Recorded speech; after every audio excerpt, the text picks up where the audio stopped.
नहमदुहु व नुसल्ली व नुसल्लिमु अला रसूलिहिल करीम अम्मा बाद फ़अऊज़ु बिल्लाहि मिनश शैतानिर रजीम बिस्मिल्लाहिर रहमानिर रहीम। अल्लाह रब्बुल इज़्ज़त का शुक्र है जिसकी तौफ़ीक ने हमें अल अदबुल मुफ़रद के दर्स के साथ हाज़िर होने की तौफ़ीक मरहमत फ़रमाई। आपसे पहले हम 145 अबवाब मुकम्मल कर चुके हैं और हदीस नंबर 308 तक के मज़मून को भी मुकम्मल कर चुके हैं। आज का दर्स हदीस नंबर 309 और बाब नंबर 146 से शुरू हो रहा। इमाम बुखारी रहमतुल्लाह अलैह ने इसके ऊपर जो बाब बांधा है वो ये है कि मोमिन ताना देने वाला नहीं होता, यानी ये मोमिन का अखलाक ये है कि मोमिन किसी को तानाबाजी नहीं करता।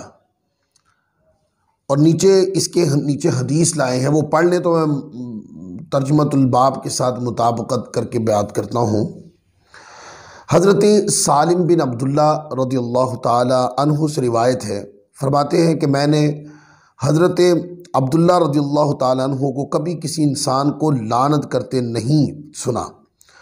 और हज़रत सालिम कहा करते थे कि हज़रत अब्दुल्ला बिन उमर रज़ियल्लाहु ताला अन्हु ने फरमाया कि रसूलुल्लाह सल्लल्लाहु अलैहि वसल्लम ने इरशाद फरमाया कि किसी मोमिन के लिए किसी को लानत करने वाला होना मुनासिब नहीं।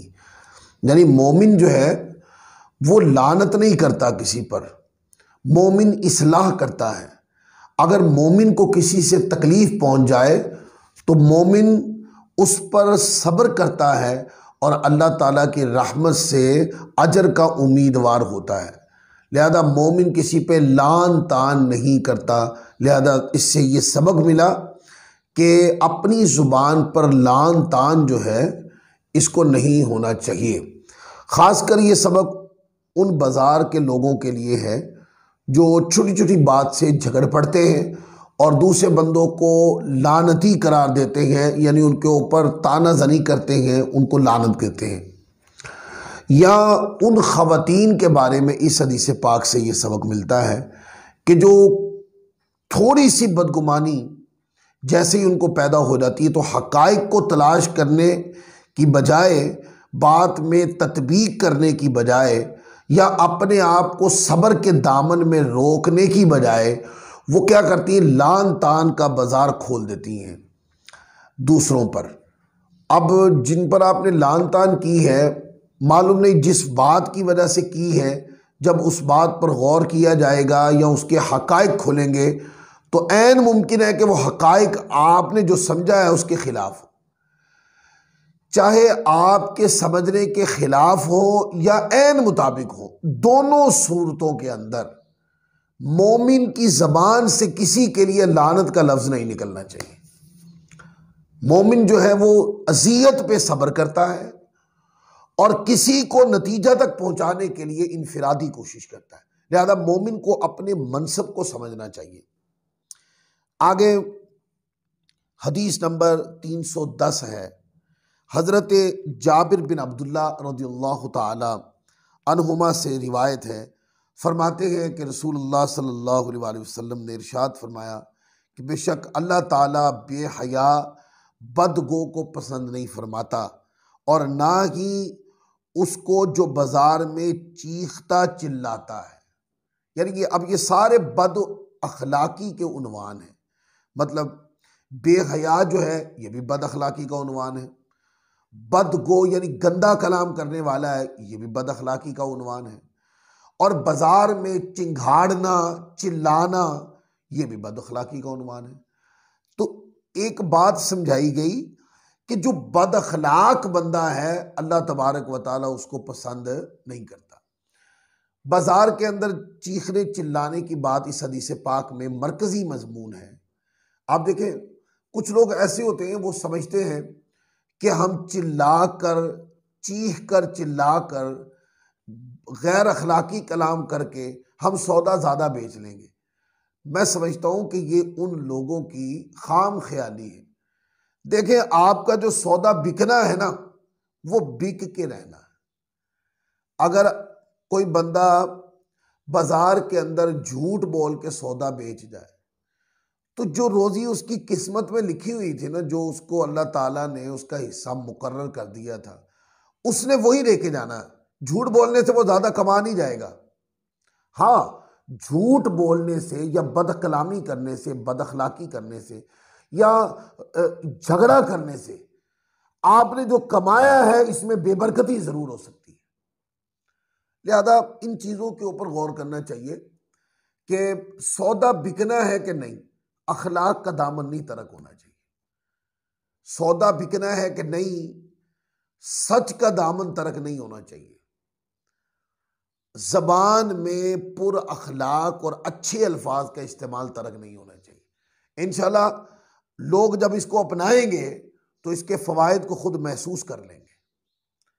जब भी कोई दुकानदार मीठा कलाम करने वाला होता है, अच्छी बात करने वाला होता है, रिस्पेक्टी कलामात अदा करता है, दूसरे को इज्जत देता है, लोग दूर दराज से भी उसकी दुकान में जाते और जाके सौदा खरीदते, बल्कि लोगों को तरगीब दिलाते हैं कि भाई आपने सौदा खरीदना है, फलां दुकान वाले के पास चले जाएं, वहां से जाके सौदा खरीदें। क्यों? कि वो बंदा बहुत अच्छा है, उसका अखलाक बहुत अच्छा है, वो दूसरे बंदे के लिए बहुत अच्छी गुफ्तगू करते हैं, अच्छा सौदा देते हैं, ये इस तरह। तो फिर वो दुकानदार जो अच्छे अखलाक का मालिक होता है, वो दूर दराज से जो ग्राहक होते हैं वो भी उसको अल्लाह ताला की रहमत से नसीब होने लग जाते हैं। लिहाजा न तो मोमिन को बेहया होना चाहिए, ना तो मोमिन को बदगो यानी गंदा कलाम करने वाला होना चाहिए, ना चीखना और चिल्लाना ही उसकी शान है। ये तीन चीज़ों की मुजम्मत इस हदीस पाक में आई है कि मोमिन की शान ये तीनों चीज़ें नहीं होती। बेहया नहीं, मोमिन बाहया, हया वाला होता है मोमिन। बदगो गंदा कलाम करने वाला नहीं, मोमिन अच्छी बात और अच्छे अखलाक वाला होता है। मोमिन चीखता चिल्लाता नहीं, मोमिन संजीदा कलाम करने वाला होता है। फिर आगे हदीस नंबर 311 है, हज़रत आयशा सिद्दीक़ा रज़ियल्लाहु ताला अन्हा से रिवायत है कि यहूदी नबी करीम सल्लल्लाहु अलैहि वसल्लम की बारगाह में हाजिर हुए और उन्होंने कहा, अस्साम अलैकुम, साम अलैकुम। हज़रत आयशा रज़ियल्लाहु ताला अन्हा ने कहा वालैकुम। अब ये जो बात थी ना उनकी, अस्साम अलैकुम, ये लानत के माना में कलाम इस्तेमाल होता है। यानी उन्होंने ये नहीं कहा कि आप पर सलामती हो, उन्होंने गुस्ताखाना अंदाज में हुजूर की बारगाह में ये गुस्ताखी करते हुए ये कहा कि यानी ये कलिमात अदा किए। तो सैयदा आयशा सिद्दीक़ा रज़ियल्लाहु ताला अन्हा ने उसके जवाब में वालैकुम फरमा दिया। अब इसका माना यह था कि जो तुमने हमारी तरफ किया और तुम पर भी अल्लाह, और तुम पर भी अल्लाह तुम पर भी लानत करे और अल्लाह तुम पर अपना गज़ब नाजिल फरमाए, ये मानी है इसके। आप सल्लल्लाहु अलैहि वसल्लम ने फरमाया, ए आयशा रज़ियल्लाहु ताला अन्हा, तुझ पर नरमी करना लाजिम है, सख्ती करने और बद कलामी से तो बच के रह। आप फरमाती है क्या आपने नहीं सुना उन्होंने क्या कहा? आप सल्लल्लाहु अलैहि वसल्लम ने फरमाया, ए आयशा रज़ियल्लाहु ताला अन्हा, क्या तूने नहीं सुना कि मैंने इन्हें क्या जवाब में कहा? मैंने उन पर उनका कलिमा लौटा दिया और उनके मुतालिक मेरी दुआ मकबूल है और उनकी दुआ मेरे हक में कबूल नहीं की जाएगी।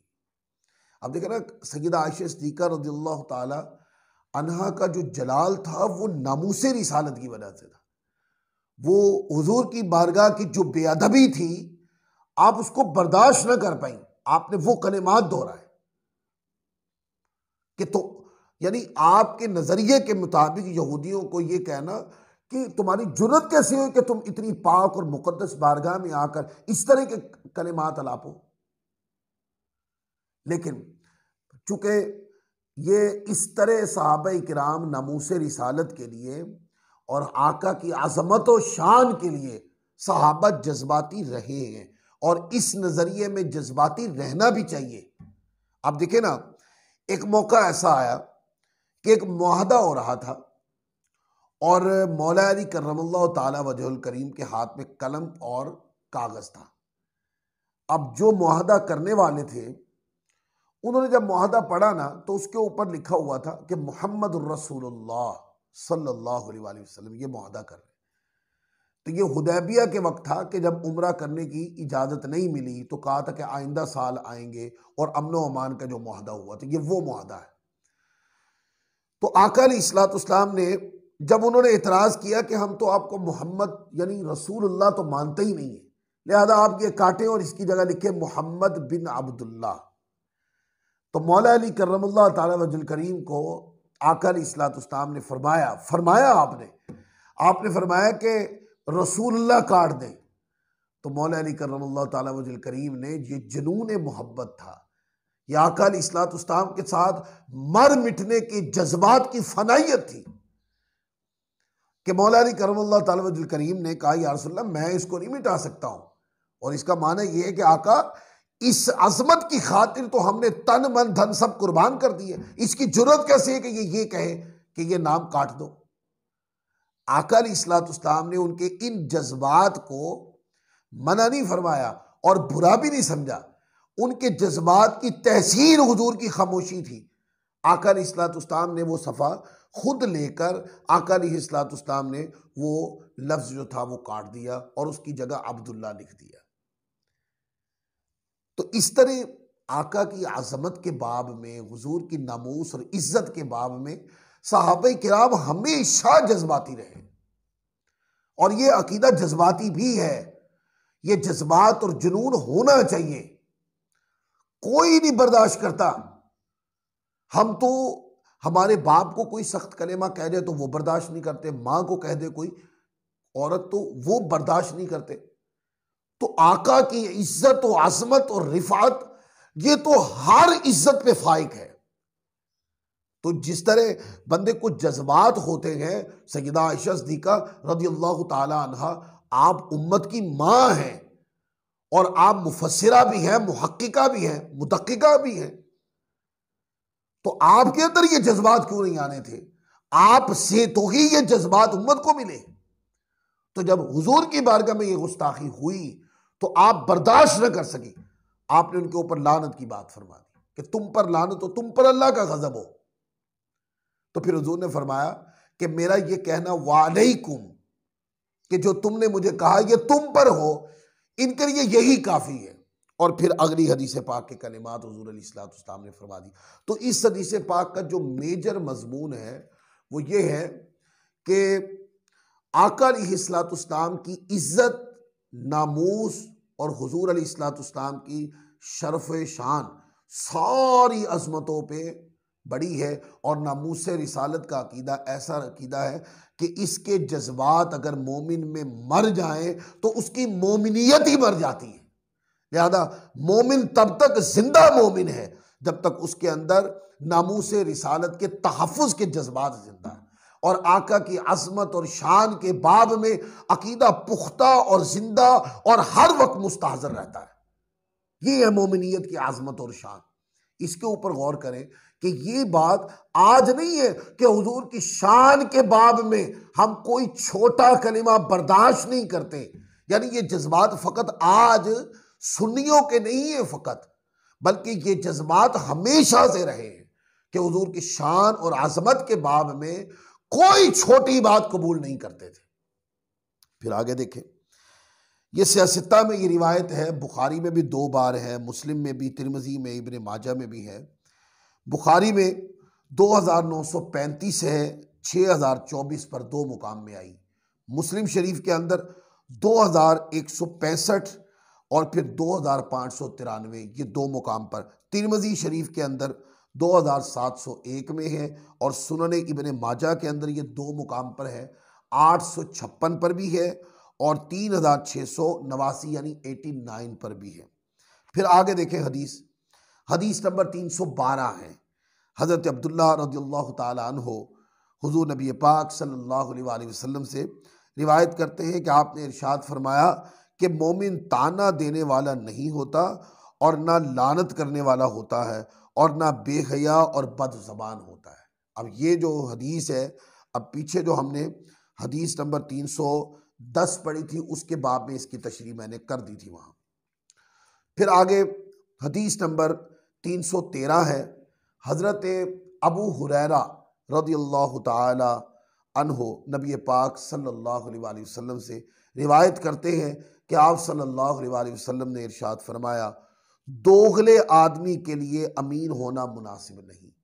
यानी जो बंदा अमीन होता है उसके अंदर सिर्फ एक आदत होनी चाहिए। वो क्या आदत? वो सच्ची सुथरी वादे का पाबंद होना और किसी की चीज़ में ख़यानत ना करना और वक्त के ऊपर वो चीज़ उस तक यानी उसके तमाम इस अमीनियत के जिम्मेदारी के तकादों को निभाना, ये है।